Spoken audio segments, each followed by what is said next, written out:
2024 has been a year of healing and acceptance, and that is why I'm dedicating it to 14-year-old me. I wish I could hug this little chub-chubs and tell her it gets better than she could ever imagine. At 14 years old, my life changed forever. Losing my mother was a heartbreak so deep that it felt impossible to imagine a way forward. She was my rock, my biggest cheerleader, and whenever my siblings weren't looking, she called me a favorite.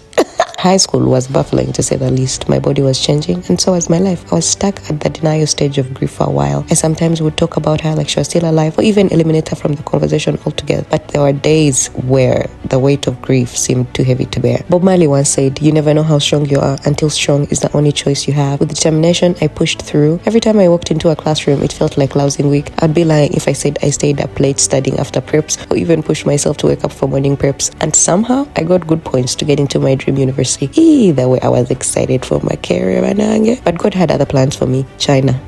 I know how that sounds. Shanghai was the next step, a leap towards the dreams she had for me, the dreams that she believed I deserved. University in China is a whole chapter we won't be unfolding today, but this was a place that felt like a second chance at building the life I wanted, thanks to my amazing support system. So boom, 2014, I'm in China. New city, new culture, new language, new food, surrounded by opportunities and challenges, of course, that I found not just a sense of purpose, but also the love of my life. Stop. Stay with me. Meeting him felt safe. He understood my journey, my loss, my drive to make the most of life I had been dealt. Together we built something beautiful, a partnership rooted in love, fun, friendship, and adventure. Boy, 50 countries and counting. Now, years later, I find myself living in Las Vegas. Even though I would have loved her to walk me down the aisle, that does not stop me from being happily married to the man who made me believe in love again, and his family that took me in as their own. Life isn't always perfect, but it's full of joy, laughter, and deep gratitude of how far I've come. My mother's memory is always with me, for I finally arrived at the last stage of grief, which is acceptance. 15 years late, but we did it nonetheless. Okay.